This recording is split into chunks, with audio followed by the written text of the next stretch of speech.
हमें तो कल संयुक्त किसान मोर्चा की मीटिंग पे थे, रात को पता चला है। तो ये कह रहे हैं भी अनुशासन तोड़ा है।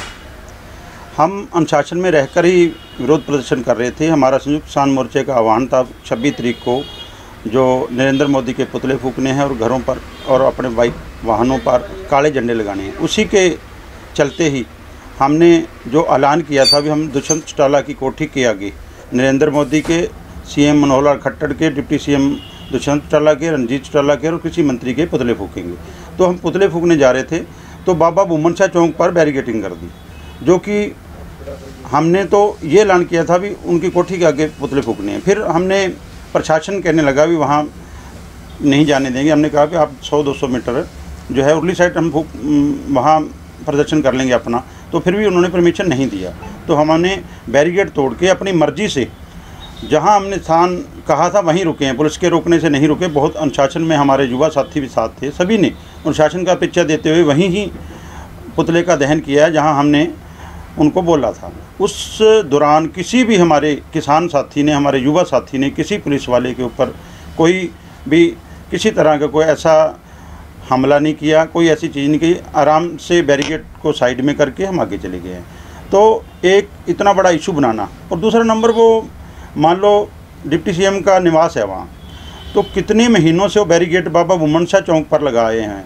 वहाँ भी तो जनता की आज़ादी है, वहाँ भी लोगों के घर हैं, वहाँ ना किसी को आने दिया जाता ना जाने दिया जाता। रोज़ाना की परेशानी है। और हमने प्रदर्शन डिप्टी सीएम की कोठी के आगे करना था, ना कि बाबा बुमन शाह। बाबा बुमन शाह हमारे पवित्र बाबा जी हैं, उनके चौक में क्यों पुतला फूकेंगे हम तो डिप्टी सीएम के कोठी के सामने पुतला फूकना था ना। इसलिए हमने वहाँ जाना ही था और गए हैं। और दूसरी बात रही पर्चों की, एफआईआर की, पहले भी 3-4 हमारे ऊपर हुई है।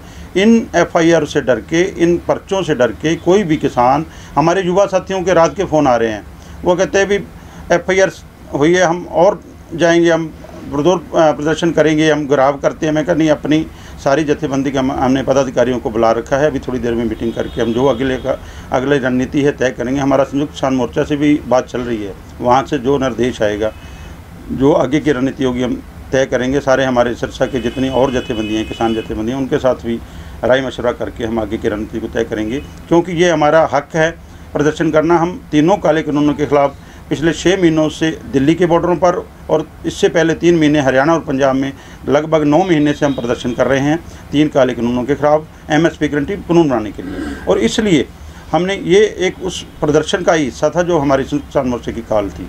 हमने ऐसा कोई काम नहीं किया। जैसे मैं बयान पढ़ रहा था अखबार में भी, वो किसान जत्थेबंदियों ने कहा भी हम शांत रहेंगे। हम शांत थे, हमने शांति भंग नहीं की। हमने किसी तरह की कोई शांति, आगे भी शांति से रहेंगे, लेकिन शांति से रहने के साथ साथ कोई भी बीजेपी जेजेपी का और इस सरकार के साथ तीनों काले कानूनों के हक में हो, किसानों के खिलाफ हो, उसको कहीं घुसने नहीं देंगे। उसका पुरजोर विरोध करेंगे, चाहे कितने भी बैरिकेड तोड़ने पड़े। हम उसको शांतिमय तरीके से उसको काले झंडे दिखाएंगे।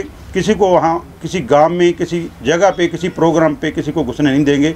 आज हम वहीं के वहीं हैं। जब तक हमारे तीनों काले कानून रद्द नहीं होते, हमारा प्रदर्शन ऐसे ही जारी रहेगा। चाहे कितने मर्जी सरकार हमारे ऊपर केस कर ले, कोई मर्जी हमारे को यातनाएं दे ले, चाहे लाठीचार्ज करे, चाहे गोली मारे, हम पीछे हटने वाले नहीं।